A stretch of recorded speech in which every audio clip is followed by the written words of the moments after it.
we have authority, respect for parents, the first line of authority in your child's young life.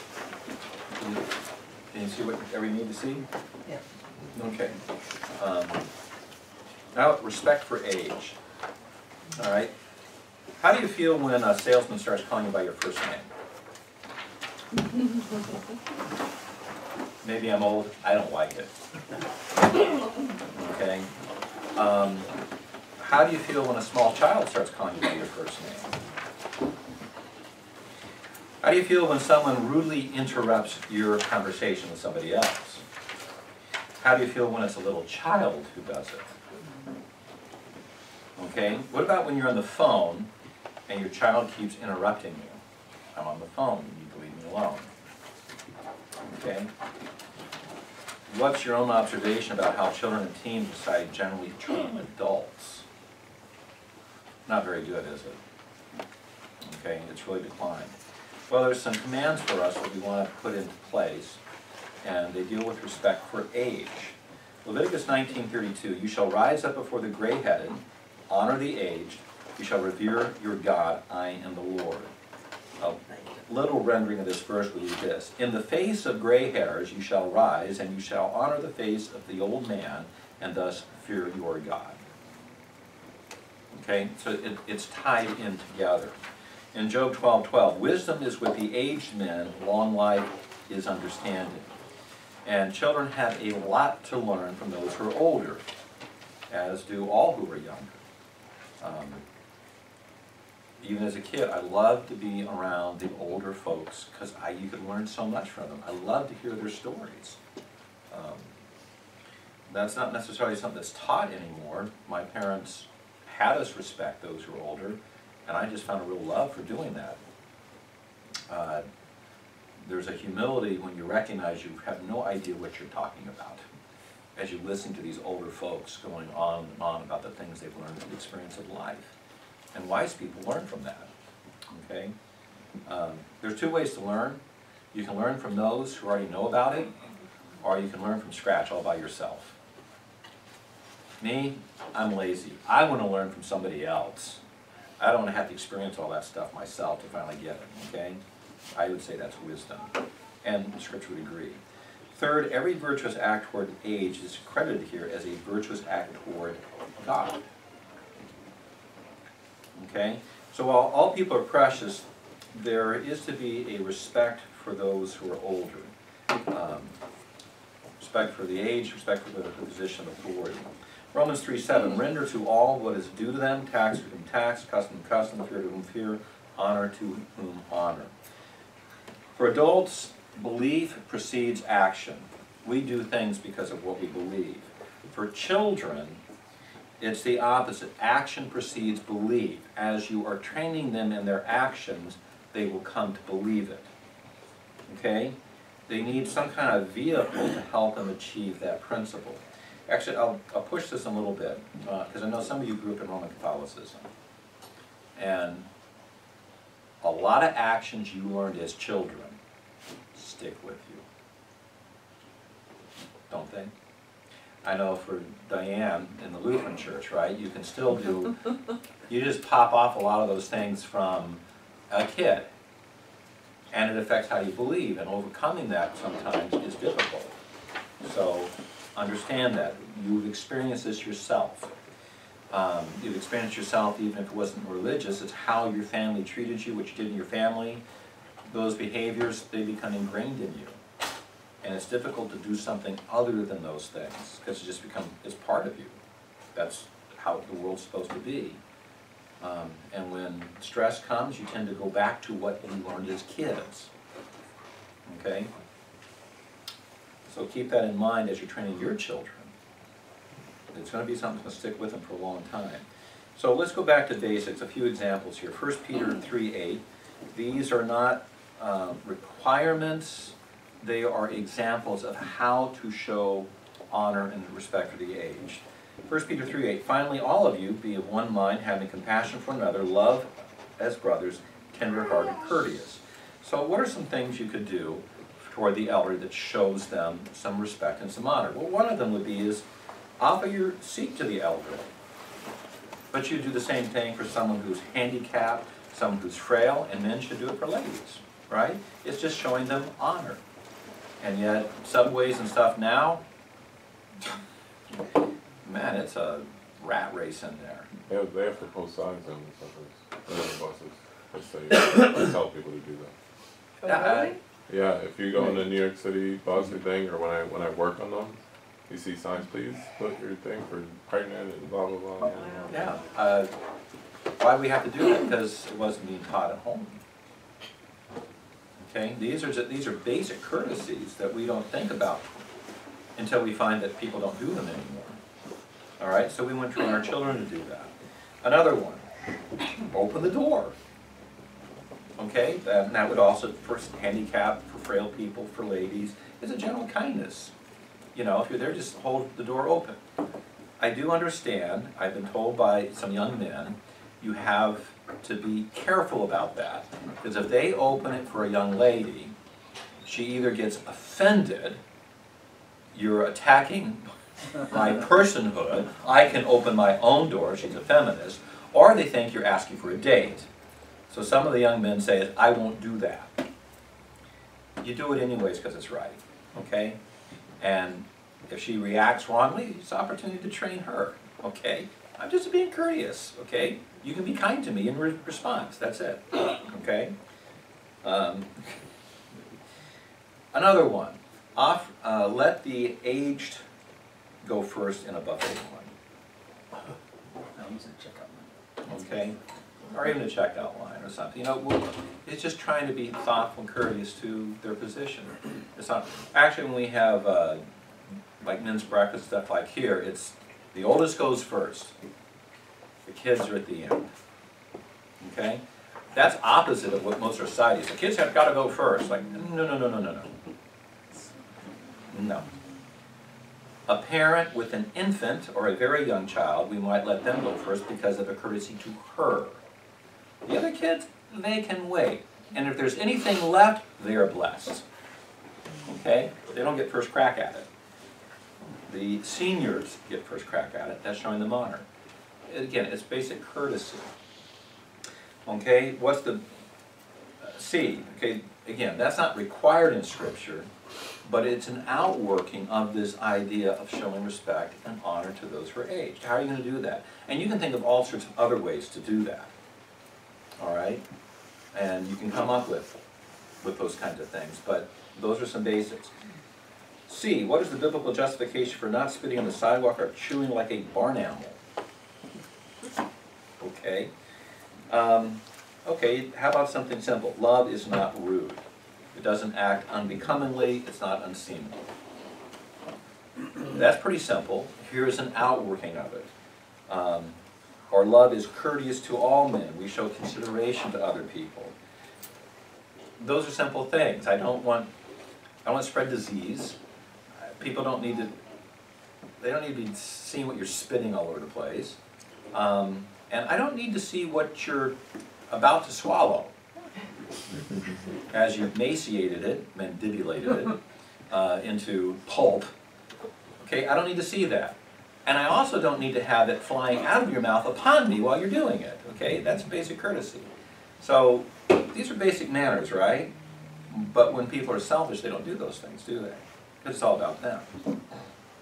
So we teach our children basic manners, basic courtesies. Now, here again is another one. It's not a biblical mandate, it's simply a vehicle to show honor. Let's deal with how to interrupt in a courteous way and teaching your children to be able to interrupt in a way that shows respect for everybody.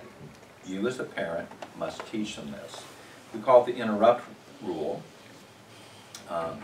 It's very simple, and it's actually very effective between adults too. Because I've seen adults sometimes are also rude. They just walk in and they interrupt a conversation. So for children, it becomes a vehicle, this is A, for the child to demonstrate and place honor on others while at the same time communicating a need for a parent. Well, what is it? When your child needs to interrupt you, the child simply places their hand on your side or your shoulder and they wait silently until you acknowledge them. Okay? It's a good practice for adults too. Okay, just come up. Actually, you'll see Diana will do that sometimes. We'll come up, they'll be talking, and we'll just put our hand on their shoulders, just to let them know this, I do have something I need to tell you, but we don't want to be rude to the other people there. That's showing courtesy to them. And then, if it's a child, you just say, excuse me, to whoever you're talking to, and you address the child. Now, B, the child then learns to trust the parent that his or her needs will be met, but in an orderly way. Okay? The child will trust you. So that doesn't mean the child just stands there and a half hour later they're still standing there. Is you wait for a place to interrupt the conversation with courtesy to the other person, say, well, excuse me for a minute, and address your child. Okay? That's a simple thing to do. C, it helps a child gain self-discipline of patience. What do children not have?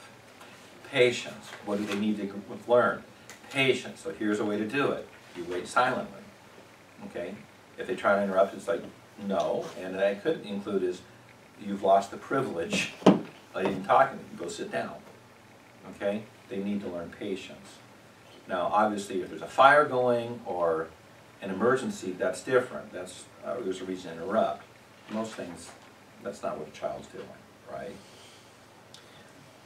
D, to reinforce the positive side of the child's conscience, thus confirming, giving confirmation to the heart of the child as within the child as well as something from without. So it's a confirmation.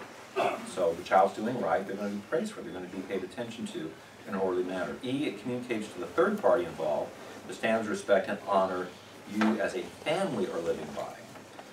So it shows the whole family is showing courtesy to others. Because let's face it, when a child comes up to interrupt, and you pay attention to the child, who are you being rude to? The person that was talking to you. So you and your child have conspired as a family to both be rude. You don't have to join your child in that. You can actually teach your child to be respectful, just as you need to be respectful. Okay? So that's a simple thing. It does work. Debbie does that, right? She's pretty good at that. Yeah, we've got a teacher that do this. Oh, that's the emergency, okay. That's like, well, you know, actually, there's a simple way to do that. She's pushing, just grab her hand and squeeze it. Yeah. Okay? Because what she's trying to do is just gonna, do you acknowledge I'm here? Right. Okay. Well, she's gotten better about it. So, In the beginning, it was hurry up. okay, I'm Hurry up here. from here. Hurry up. Yeah. So, now we have to keep that in mind too. We do want to make sure we acknowledge as soon as they come up, and that's actually how we do it with the kids and stuff. They come up and we just put our hands on their hands so they would know. And I might even hold their hand or something until we had a break. And then we would make sure we could find a place in conversation and deal with the issue. Now the other thing you're going to be doing with this is teaching them about when they should interrupt and when they shouldn't. Because some things, you know, why are you bringing this to me at all? Or especially now, but you have that conversation later, okay? Not in front of your guests, otherwise it's rude.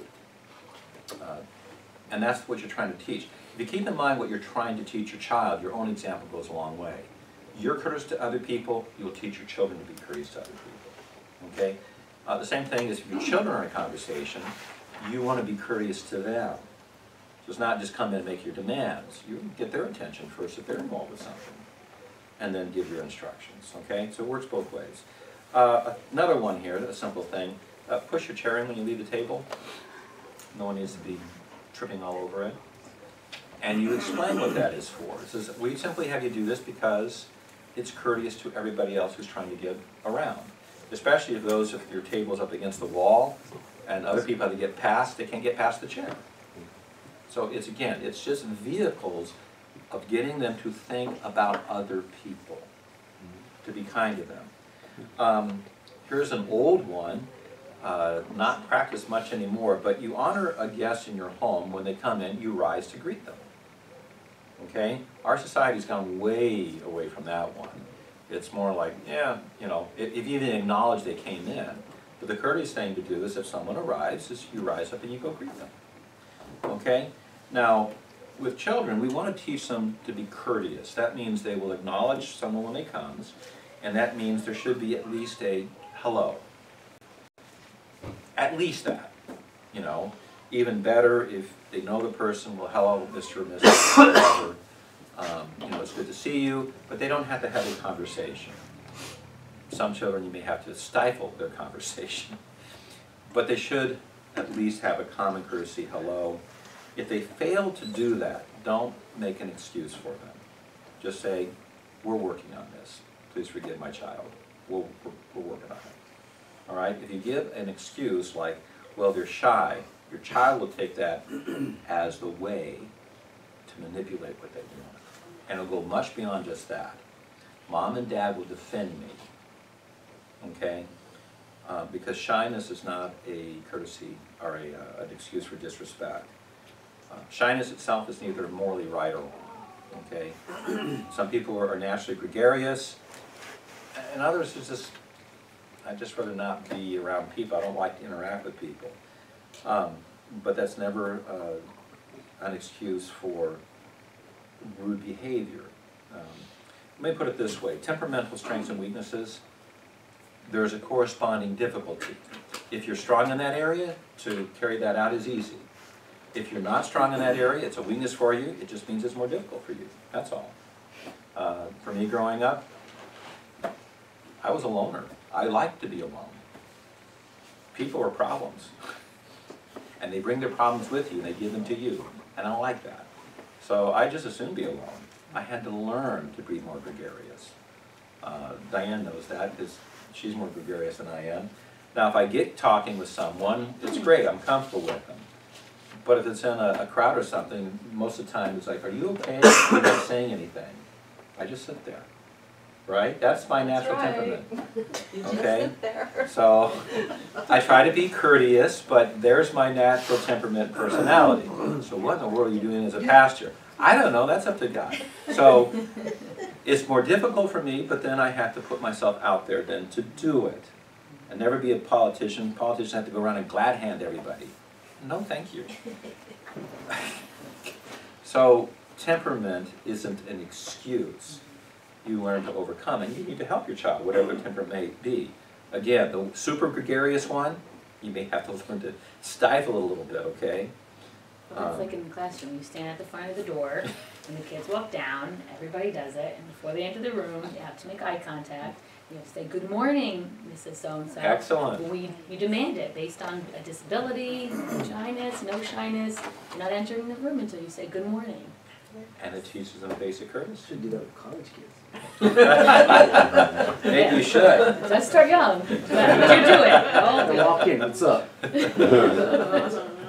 What language is that? I know, right? What's up?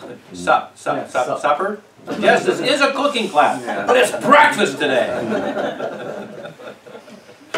Yeah, you might try that. That would be fun. Yeah. Eye contact right here. That's it. I mean, these are common courtesies, but if you don't train your children, they won't have them. They will degenerate into. That is not. That's discourteous. That's rude. That's not communication. And they may define with their friends that way, but you get to the outside world, there's going to be some negative consequences too. They certainly aren't going to do that when they go to apply for a job, because they won't get it. All right, here's another one. Mr. and Mrs. Titles of respect. Okay? There's titles of respect that we use for people. That's part of honoring them. There's also terms of endearment that are part of this respect. You know, aunt, uncle, those are endearment terms. That you're special. That's part of honoring them. Among titles, Mr., Mrs., Miss, Sir, Ma'am, Doctor, Officer, Professor, Your Honor, Pastor, President, you know, there's all sorts of, in the culinary, chef, right? I know some of the kids look at me like, you just called him Lance. Yeah, like they do. And they told me after that was just weird. And it should be. Because for you, when you graduate, Yeah. and you've attained that, then Yes. you can call me Lance. Until then, it's chef. Yes. Okay? Each whatever it is, the idea is to honor the authority that belongs with that title, to give respect to the person who has earned that title. Teen babysitters, there the children call them Miss, and they can use their first name. That's still a term of respect. And the idea with it is this: you have not attained, due to your age and position, equality with me yet. Okay, that's why they call you chef. They have not yet attained equality with you. Okay? If you were out at a, something else that had nothing to do with your position as a teacher, and you said, yeah, call me Lance, that'd be fine. But you have to give that to them, not for them to take it. I'll give you an example on myself, okay? Pastor Harris, Mr. Harris, that's very formal, right? Brother Scott or Brother Harris, that would be an endearment type of term. And it's one that in the South that's more popular in churches, but actually a good way. You'll hear when I do communion, brother so-and-so is going to pray for this and that. It's a term of endearment. It's trying to show respect for them before the congregation. If you call me Scott, that's informal, and that's the name my parents gave me, and I like it. If you say Pastor Scott, you've got a mixed message. I have a formal title with an informal name. That doesn't go together. I recognize it's very popular, and Diane's like, why are you getting it? It's my personal pet peeve. Okay? It really is. It really is. It's a personal pet peeve of mine. Okay? You can call me Pastor, you can call me Scott, don't call me Pastor Scott. Okay? I'm confused. All right? You being informal with me or formal with me? Which is it? Okay? Call me Brother Scott. Call me whatever. Don't call me late for dinner. But, this is thinking toward the other person. Now, we're teaching our children this so they learn as part of respect for authority, respect for age, respect for you. Why do they call you mommy or daddy? Or mom or dad or whatever term you use in your home. It's respect for you. That's the whole point. Yeah. Kind of two things. Leah, with the Pastor Harris, that's like you know me. That's ingrained to me. I have to think of your first name to be honest. But anyway, yeah, I do. I really do. But with Monique, she's I guess it's getting better, but she's doing this for a while. I do something for Cynthia, or we do something, and Cynthia be like, "Thank you, Phil," and Monique be, "Thank you, Phil." So should I start calling him Dad? No. Or just teach Monique? Yeah. Just teach her. Yeah. It's a good question. It's a common. What are they doing? They're just imitating you. Yes. Okay, that's all they understand. It's okay. Well, that's what I'll use. But this one's a neat one because you say, "Oh no. You get to call him Dad." Do you know there's only one person right now in the world that can call him that, and that's you. And once the other one comes around, there will only be 2 people in the world that can call him Dad. So that becomes a special relationship. And you can use that. And that's how you do want to do it. The idea here, time hasn't made them equal yet. When they become adults, they'll have that privilege. We do that with the young men. When they get of a certain age, we'll get together with them as men and we'll talk with them and say, this is what we're requiring of you. And now you can also call me by my first name. Often they won't do it because it's like Phil said, it's ingrained. He grew up calling me Pastor Harris. He can't call me that. I mean, there's times I thought about retaliating. Yes, Deacon.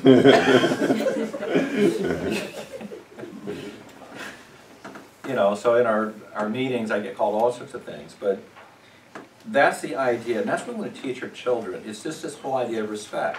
And if they have that, you know what? Their behavior does change. Their behavior will change toward you if they're using the proper terms of respect, whatever they happen to be. You certainly can decide if there's someone special to your family, give them an honorary title. If you have extra aunts and uncles. Grandma Galately to us got the honorary title because she served in that role for our kids. They call her Grandma, okay? It's honorary, but it's their effort to honor them. And that's what they do call her. And she loves it. Because there is a special relationship. So we've been aunt and uncle to a bunch of people, and growing up there were extra aunts and uncles that weren't family relatives, but they were extra aunts and uncles. Those are fine. Terms of endearment, come up with whatever you want, okay? Italian, there's terms for grandpa and grandpas, right? You use the Italian word. Those are fine. Whatever it is, the whole idea is just make sure they're understanding, show respect to them, okay? Using a first name for adults is not respect. Now, if an adult insists on calling your child, call them by the first name, you have a private conversation with them. Usually that's related to is they don't want to feel old. You can be the one to bring out an inconvenient truth. You're old. Okay. My child will not show disrespect before others by calling you something other than what you really are. Now you might have to work out a term of endearment or something. You know, that's like with teenagers or babysitting. Miss whatever, like Miss Hannah is a good one to use. You can work out something, but again, you want them to demonstrate some kind of means where they're showing respect to those that are older than them. Time has not made them equal. Okay?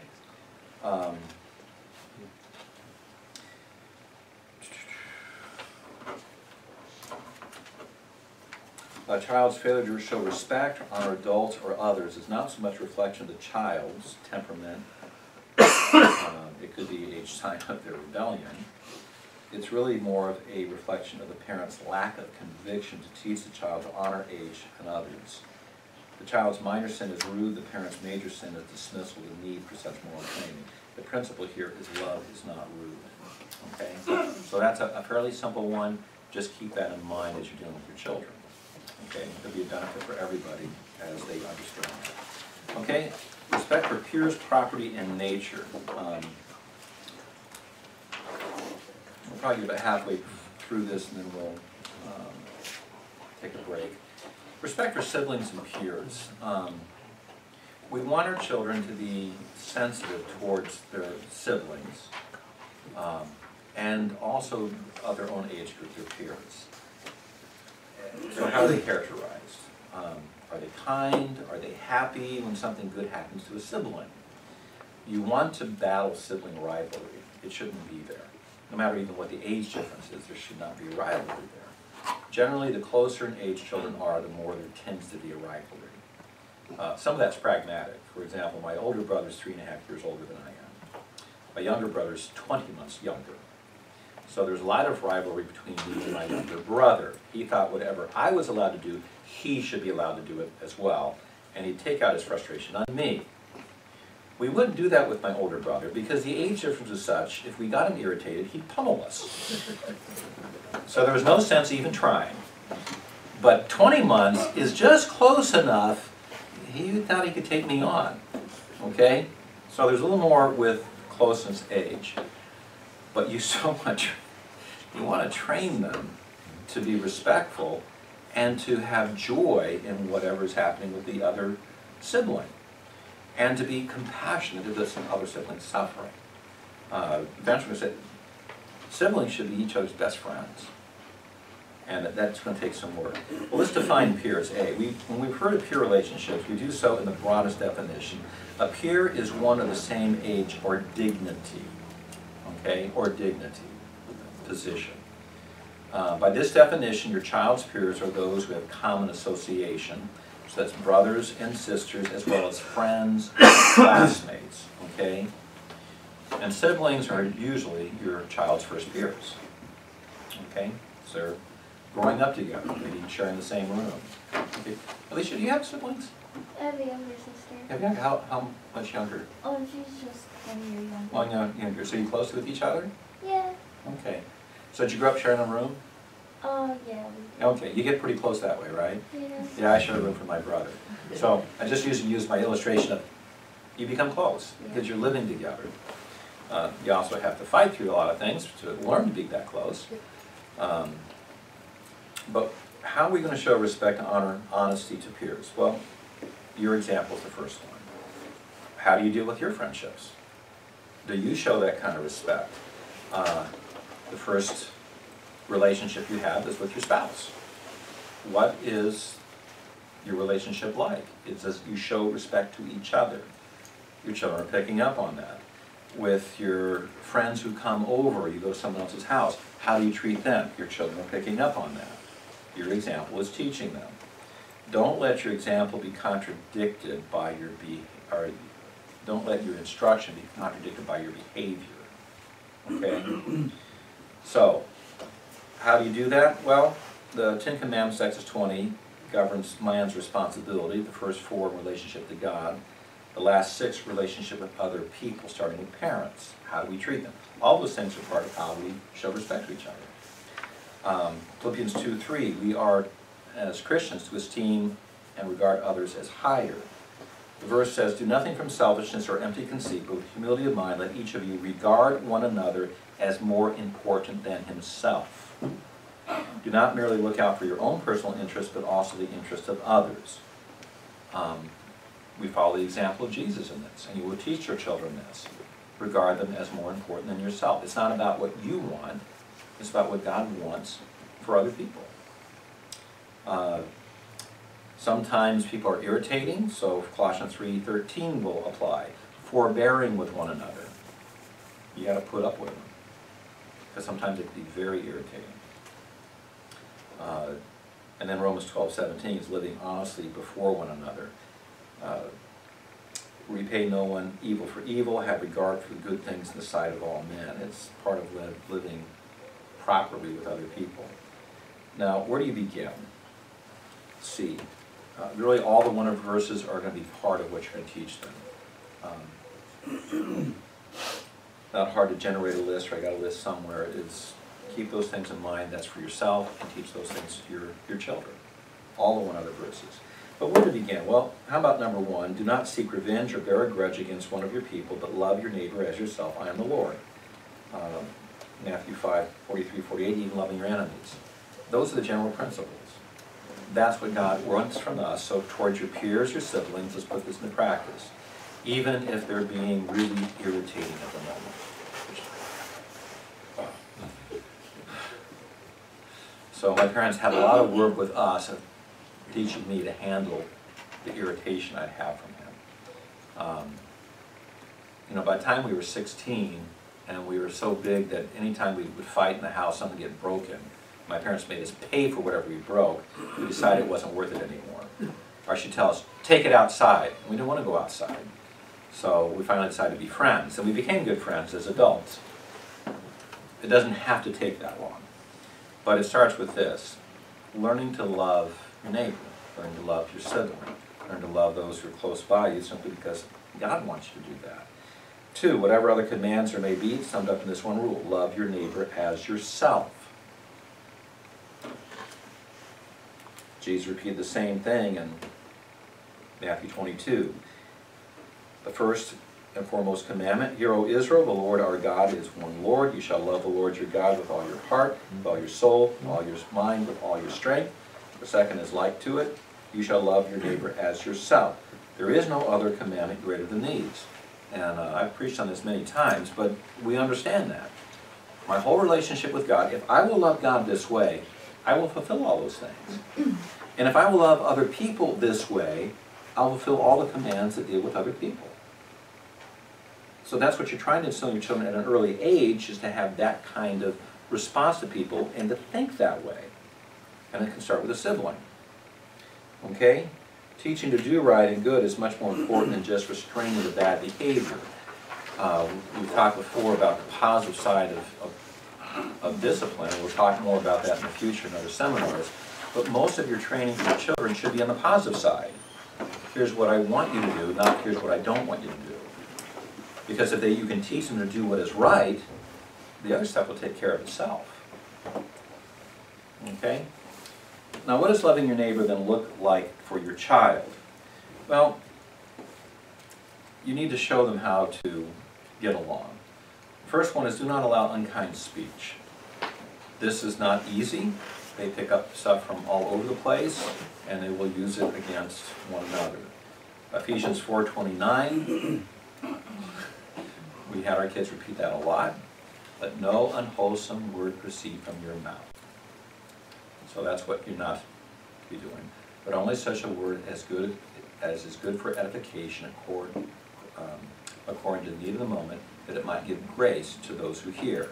So you have the negative and the positive. Don't do this, here's the better thing to do. Think about how to be a blessing to them rather than an irritant. So don't use those kind of words. Think in a different way. Colossians 3:8, set aside anger, malice, and all those kinds of things. Abusive speech is included in that. Colossians 4:6, the positive side, season your words with grace. So their speech is going to be part of it. What do you allow in your home as they talk with each other? And yes, you have more than one, you're going to find they're going to call each other names. And they're going to be mean to each other.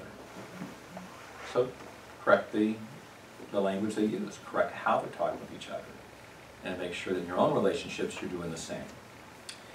Next, encourage your children to be happy when something good happens to a sibling. Games are very good for teaching this. It goes to the idea of Romans 12:15, rejoice with those rejoice. We would play games with the kids and require all of them to congratulate the winner. Now the one who lost is usually upset, right? And so everybody has to congratulate the winner. And you know what? It worked. We finally got to, okay, you know, and then we'd play for second place. You're the second winner, you're the third winner, and the last one, you're the fourth winner, you know. We wanted them to understand that the game isn't a competition to squash the other person. It's, great, you won, this is great. Because actually, if you think about it, within the family, if they win, that's honor for the whole family. In any kind of competition they might be.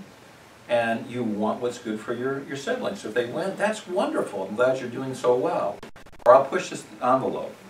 Jonathan was about 12, and we'd arm wrestle. You know, at about 12, he's starting to gain some strength. You know, actually, I had to do a little work. And I remember one time, he says, one day I'm going to beat you, Daddy. How do you respond to that? I said, yep, one day you're going to beat me. And you know what I'm going to say to that son? No, what, Daddy? I'm going to put my arm around you and say, that's my son. You'll never get rid of Daddy's pride in you. So, you see the difference? It's not a rivalry, it's a blessing that should be there. That also means that the one who wins, you may have to correct them, they don't gloat about winning. A sore loser is bad. A gloating winner is worse.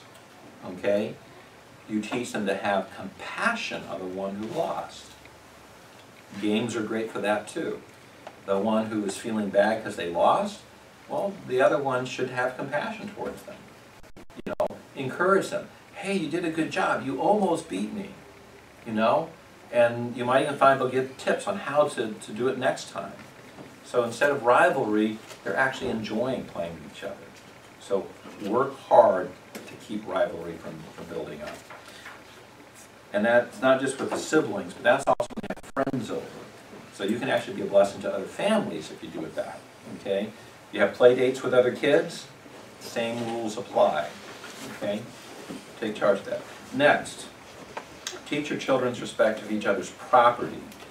Philippians 2:4, look again out for the interests of others. In other words, you don't steal things, you don't treat their things improperly. And we're going to get more in that when we talk about respect for property. But that's another one, how they respect for what belongs to the other person. And then teach your children empathy. Colossians 3:12, put on a heart of compassion, kindness, humility, gentleness, and patience, bearing with one another, forgiving each other. So teach them to try and place themselves in the other person's position. Have empathy for the person. And that may take some work. Children are going to be self-centered. They don't tend to think about what the other person may be feeling. But teach them to that. And that might even be praying. You know, so-and-so got hurt. Let's pray for them. So-and-so is upset. Let's pray for them. You know, teach them to have thoughtfulness towards others and whatever they're going through. Okay? Any questions about any of this so far? This missed the blanks on D, number 3, teach your children respect to each other's Property. and the number 5. 5, teach your children that they are each other's best friends. Best friends. We worked hard at that one. As they got older, they'd have a conflict. And he would say, you go work it out because you're each other's best friends. Don't come down till you're done. They'd have to go work it out. And you know what? You become each other's best friends. It's interesting watching them as adults now. Jimmy is usually busy with who knows what. But if his brother Jonathan comes up, he'll make the extra effort somehow to be there. Even though, over the years, he's treated Jonathan so rudely, and often not there when he's done it. But now that he lives far away, it's become important. When Jonathan was here, he just took it for granted. Now that he lives away, if he comes up, Jimmy wants to make sure there's there, because now it's finally coming out. He does respect him, and he loves his brother. You know, when you take things for granted, sometimes it didn't show up, and he hurt his brothers. Now it's really there. Okay? So they are each other's best friends. That's what you're going to instill with them, and it's going to take some work. All right? Let's talk about respect for property.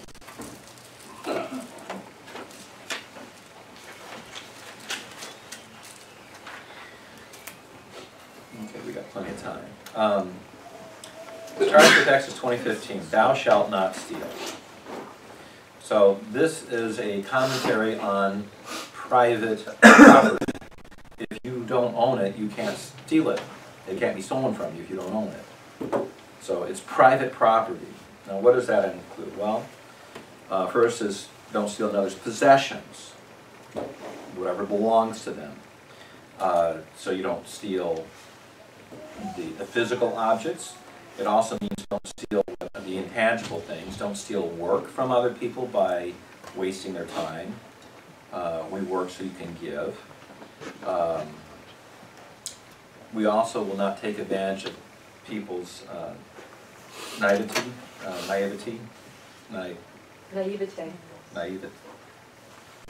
Whatever word she said.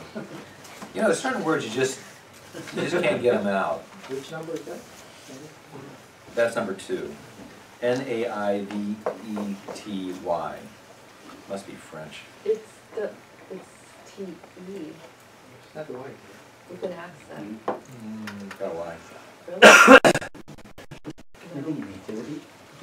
Not nativity. No, that nativity seed. So, if someone is naive, we teach them. We don't exploit them. Okay, that can, you know, if someone's gullible, that can hurt a lot. People take advantage of that. I know that was something Diane experienced a lot. She's very trusting of people, and they take advantage of that. That's stealing. That's stealing from her. And sometimes they would use that to steal your time and other things too. It's the opposite. That goes against this idea. Older children will tend to do that to the younger ones, because the younger ones are ignorant. And we teach them, you don't do that, that's stealing. Another one, don't steal other people's time. Time actually is a commodity of life if you think about it. There's nothing more precious you have than time, and you only get to use it once. And once it's gone, it's gone. So the godly man is not going to be doing that. Life is too precious to waste it. So we don't defraud people of their time. We don't waste other people's time. We're courteous for that. So don't steal people's time. Don't steal someone's good name. Proverbs 15:3, godly man does not slander. Proverbs 10:18, the slanderers are fools. 1 Peter 1:21, we put aside slander. And Proverbs 22:1, a good name is to be treasured above riches. So that's what's going to do. Like slandering someone, telling stories about them, you're stealing their reputation. And that's what's being done. It's theft. So it's part of their property. It belongs to them. Okay? So don't steal.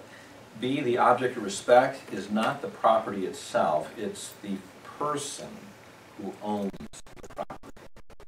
That's the object of respect. And that's what we want to teach them. We don't steal because we respect the person because we honor the person. God has commanded us to be thoughtful and treat other people as precious because they're precious in God's sight. That's why we don't do these things. So we will teach them to respect that individual. So when it comes to the things that belong to that person, then we respect their property because it simply belongs to them, whatever it is. The value of whatever it is according to the value of the person who owns it, not what you think of it. Now, if you think about it, the free enterprise system cannot exist without biblical ethics because it's to safeguard private ownership upon which our whole social system is based. Okay? Private property. If there was not private property, there could be no free enterprise. It has to be respected. When it's stolen, or it becomes community property, how can it be stolen? It really can't. And so it degenerates. And we've all seen this. If something is public, how is it treated? Usually with a lot less respect than someone else. That goes even toward this whole, some of the environmental movement fails in this because they think somehow private property will be treated worse than public property, and it's not true. Someone who owns something always treats it better than if the public owns it. Okay? So if it's public, then you have to put all sorts of new rules to keep the public from using it. So really then it's no longer public, it's just restricted to the few who have the favor of the government. Okay? Private property is very important. Our social system is based on that. You know, don't steal my car. Don't steal my bicycle. Don't steal my shoes. Okay? Don't steal from me. I will respect you, you respect me. Don't steal from my bank account. Okay? Exchanging commodities is all about this as well. Let's talk about property versus dominion. What is property? Property is what is tangible and physical that's within your ownership. Okay? These are things you own. They belong to you. They're tangible or physical. Dominion is I'm responsible over both in the physical and non-physical realm. So dominion also extends to not just property, but also time, space, and personal rights. Dominion is the positive side of ownership. Selfishness is the negative side of ownership. Okay? Dominion censor, the sense of watching over stewardship. What you have dominion over, you are a steward of it. If something encroaches on your dominion, there's a message, a warning that goes off in you to protect what you have dominion over, what you have ownership over. And there's going to be a feeling of violations that are not selfish here, but violations of your dominion and responsibilities. In other words, it is properly, you are properly jealous over things that belong to you. If someone's taking it, it's not selfish to complain and to seek to correct it. From you. That's not selfishness. It is not, it's proper to be jealous if someone is trying to take away a relationship from you that belongs to you. What if it's your spouse? Or your children, someone else is trying to influence them away from you. There's the proper jealousy. Okay? They don't belong to you, they belong to me, not you. Don't intrude. Okay? It's the difference between asking and requesting something and stealing or demanding something. Here's an example. If you ask a child for a piece of candy, what will the child do? Most children, what will they do if you ask them for it? They have some candy there and they say, "Can I have a piece?" What will most children do? She wants to put it in my mouth. I can't take it from her hand. She has to put it in my mouth. Okay, but she's going to give it to you, right? Yeah. Okay, children are naturally, they're, okay, sure. If you ask them, what happens if you try to take it from them? They react, don't they? So this is a very simple example of what we're talking about. They have a sense already of, this belongs to me. If you ask, I'll give it to you. You demand it, no way. Okay? We understand that. Another example, the difference between charity and being taxed to give to others. Right? You ask charity, I'm all for it. But when you start demanding that the government steal it from my wallet to give it to you, I resent it. Because it's theft. Okay? You didn't ask permission. You simply demanded it. You held the law of the gun and jail and things like that over my head to make sure that you give it to who you want. That's the difference here, okay? This is all part of this sense of dominion. This belongs to me. It's for me to decide what to do with it. That's a proper thing. Okay? Now, we start with children at home then. We want to train them to respect the dominion of property so that they'll respect the dominion of the property of others. So they've got to handle what you've entrusted to them. That's stewardship. And as they gain a sense of stewardship of what belongs to them, they can extend and understand that other people have stewardship, dominion over their things. So next, avoid value substituting. They have to learn to be sensitive what other people value, not just what you value. Because it's really not the value that you place on the item, it's the value the other person places on the item. It could be something that's not much to you, it's a trinket. But for them, it is extremely precious because it was handed down from, their grandmother. It's very important to them. It's an heirloom, or it's a memory. It's a little, something they won at a fair. But that fair was very important in their memory. So it's a little stuffed animal or something. It means nothing to you, so what? We'll get another stuffed animal. No, to them it's precious because it's that one. It's the value the other person places on it, not the value you place on it. We want to teach our children that, and that person's precious. So we ask before we do something. May I play with this? May I touch this? May I whatever? That's showing respect to the other person's dominion.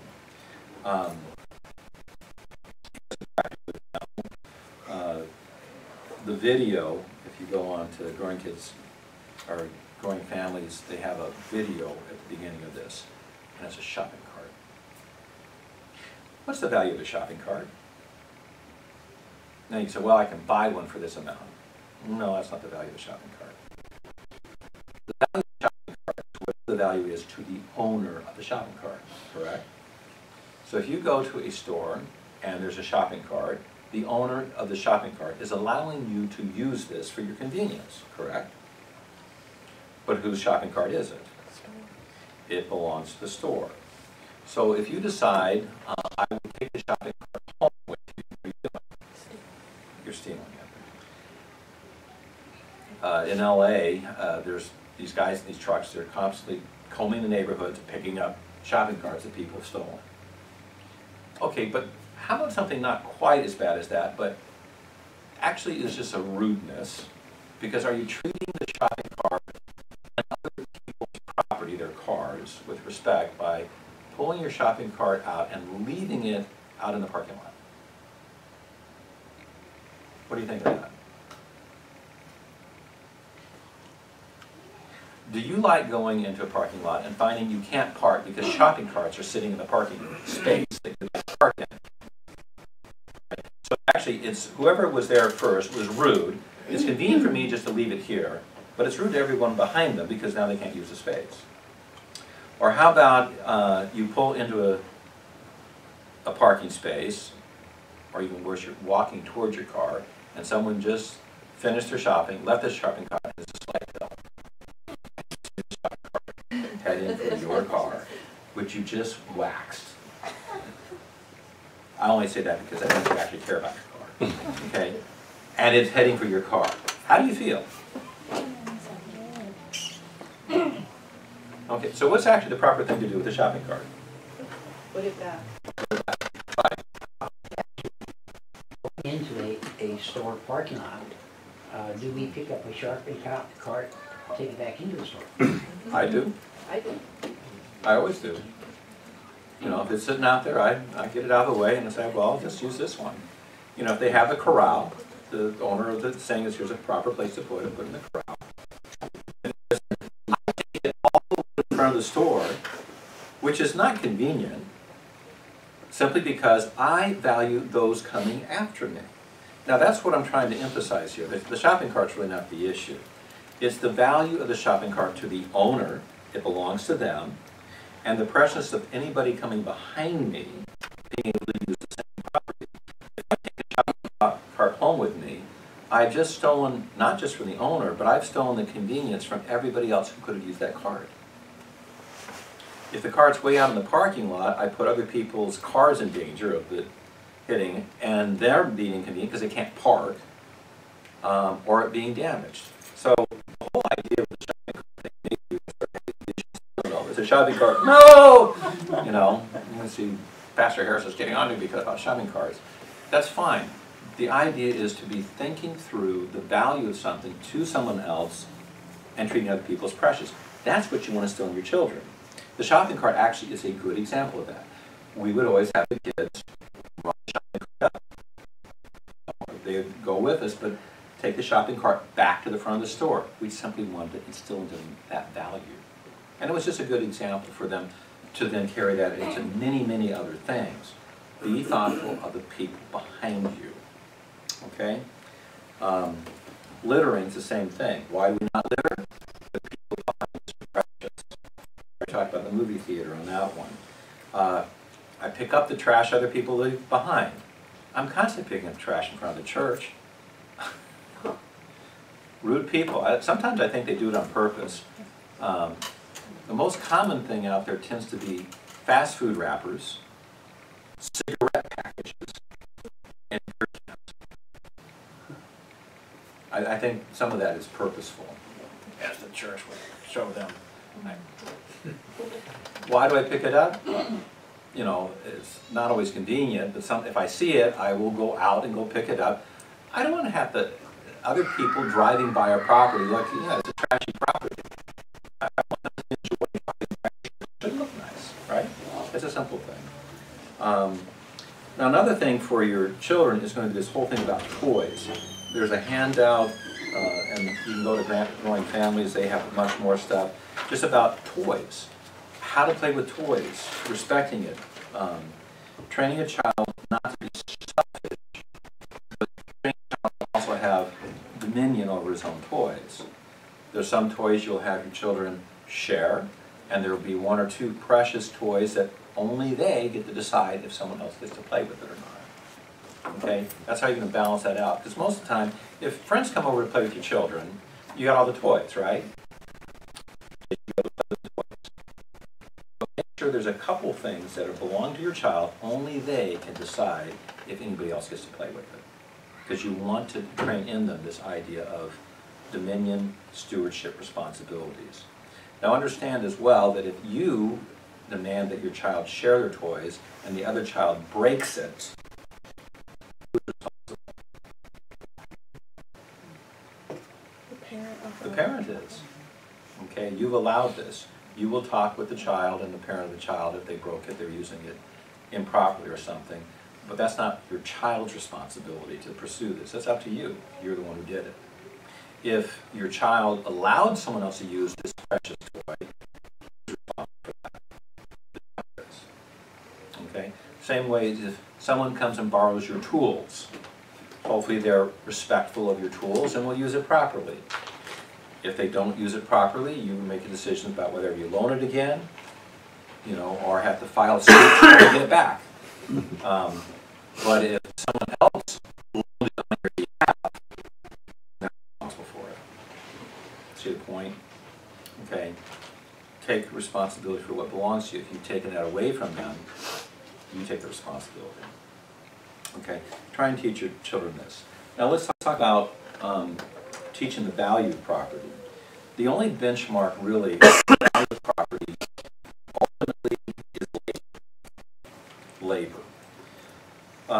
labor defines value. Our tendency is to define value according to how many, in our society, how many dollars.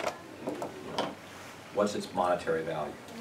But do you realize that that's very different for different people? That may be maybe $100 a year.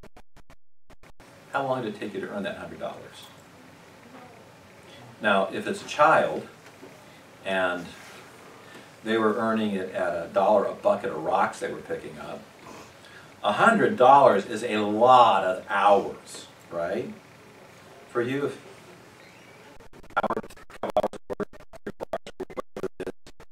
that's not much, right? The same thing is true with us as adults too. If someone has a high rate of pay and they have a very expensive car and it's pocket change for them, so what? But you've labored hard because your rate of pay is not so great and you're using a, you know, a second-hand car, but that's everything to you. It's probably yours. It took you longer to get it. See, that's the point. And that's what I want you to understand what you're teaching your children. Teach them that labor is what defines value.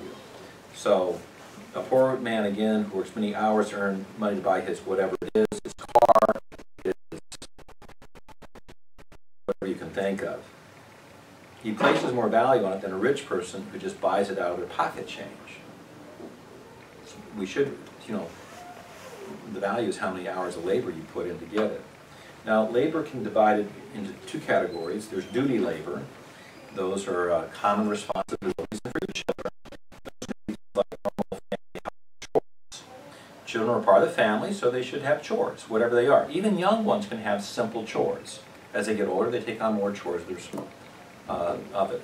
That includes, if they're very young and they're done playing with their toys, clean up. That's part of their responsibility. And you play it with them. Make it a game. We did. We'd sing, clean up, you know, and we make it a game for them until they were learning this is part of chores.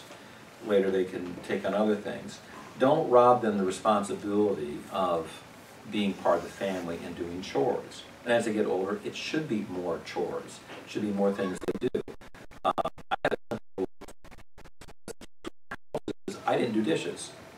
That's what I had children for. What do you mean, Dad? You don't do it like that.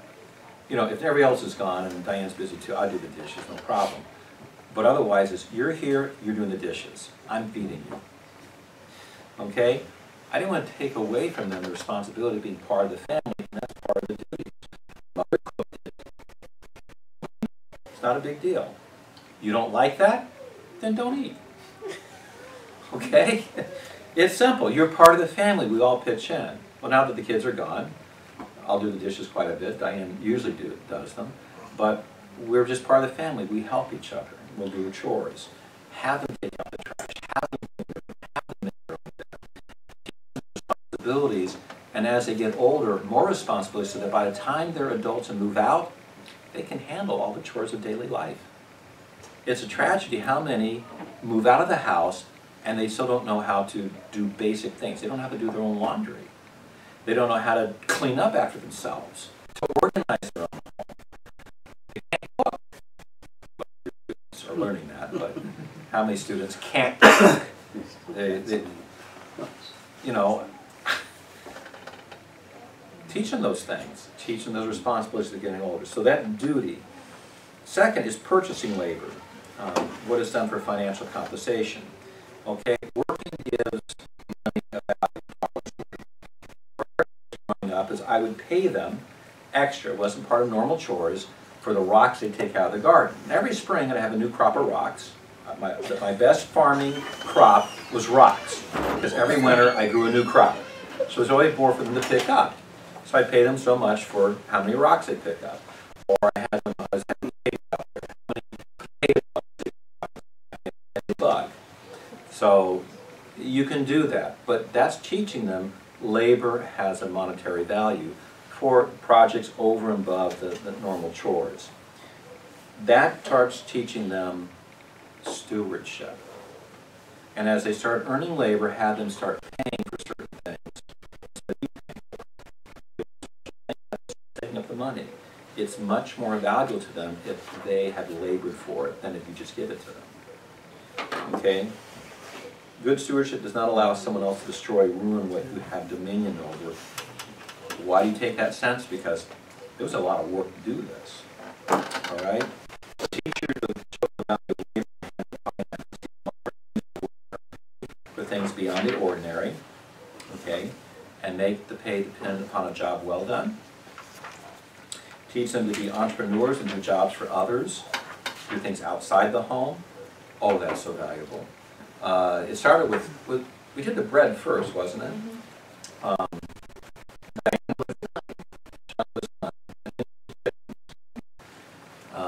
So it was an in-house kind of thing. So Diane would make the bread, but Jonathan was a salesman, and it was a lot of work on Diane.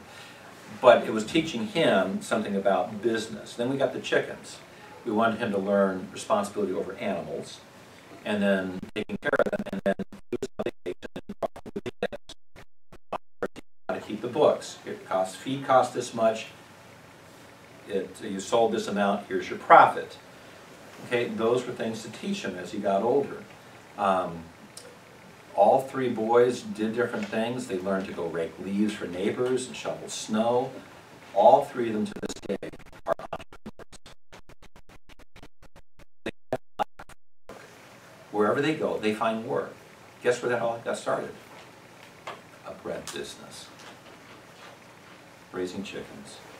Simple things. But teach them to do that. That's part of your responsibility. And all this still comes back to this whole idea of valuing stewardship, valuing you have to think of the world. Then have them use their pay to make special purchases they desire. So learn for saving. Have them use their mind to help others, and make sure that somewhere along the line they're also going to give to the Lord. Those are things you teach them in handling all that. There's a lot of good books that fits within this category. Allowances. Teach them to budget their allowance. Now, allowances can be fine under this idea that they are going to take responsibility using their allowance for things then for them. So then you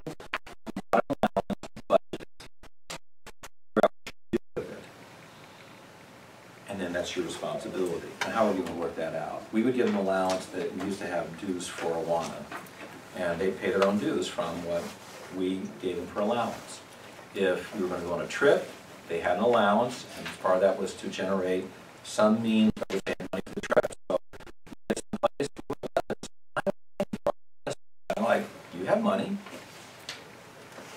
and then they could use it. And then you start seeing the personality of your children. Jimmy was always interesting. He could never keep money in his pocket, because if he had it, he would spend it on other people. He would go in, I still remember some of the trips going across country, he'd come out with candy bars and such and stuff to give his brothers. Now, so here, you know, it's like, what a wonderful personality. He's still that way. Who's it? Jimmy. No. Yeah, he can't keep money in his pocket because he's going to give it away. And he's still that. He's a very generous soul. Too generous. With our stuff. With our stuff. He's and you start seeing the personality coming out. So I have a question, like at a young age, like, you know, just the difference between the duty and the purchasing labor. Like at what age do you start to want to incorporate that purchasing labor so that they don't become, it doesn't overpower the duty, you know what I mean? Like, is now too young for like 3.5.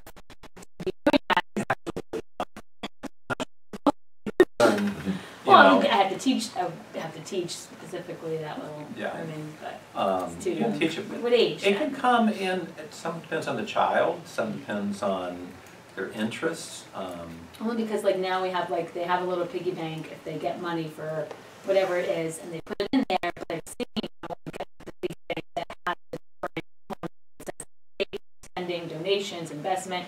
Those So are then like, excellent. if I give him, you know, if he does something now to let him know, okay, this dollar you're gonna split into, you know, and the importance of that, is it too young? No, you can No. do that immediately I should as do soon as they start getting money, because they'll get money as gifts. Mm-hmm. Um, I thought originally you were just talking about earning money. But the idea is teaching them budgeting. You talk with them about things that, you know, they have a goal, they'd like to get something. It's okay, then we're going to start saving for it. So instead of them, they get the money and immediately spend it on whatever, is teaching them to budget towards what they'd like. Several groups have some good material on that. Actually, probably should have Steve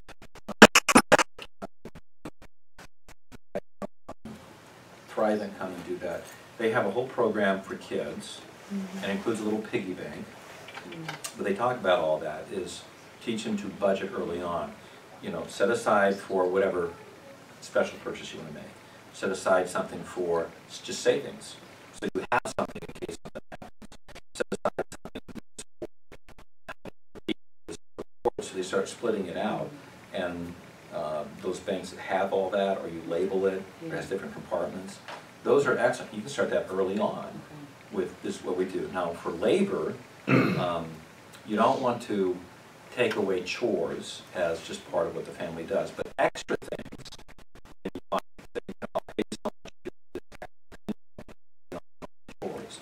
It could be something special is going on, so it might be a normal chore, but you need it done in a special way. Okay, we have extra company coming, so I had to have the house cleaned now instead of Saturday. I'll pay you for doing that. You can be creative that way, and then that goes toward, again, the idea of what you're saying for the future. I guess they must have very generous relatives or something. They saved up enough to pay, like, for college over the years of their life. They just, that was important to them, so they started putting into the savings. They earned money, they put in their savings, and they paid for a lot of their college. Very wise people.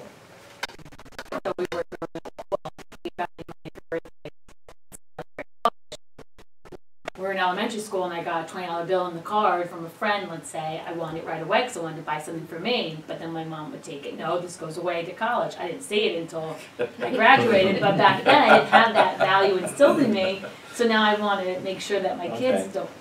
So that was a very good thing for her to do.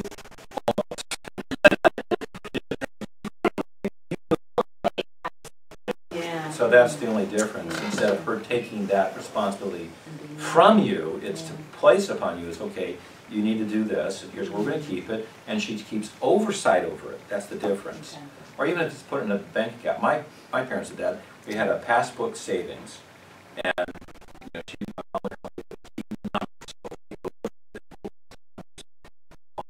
growing, you know. That was just something I did every Friday. I'd go to the bank and put in my few bucks from mowing lawns. You know, but my parents taught me that. That's a good way. We want to teach our children financial responsibility because it's all part about this dominion stewardship. I don't really own anything.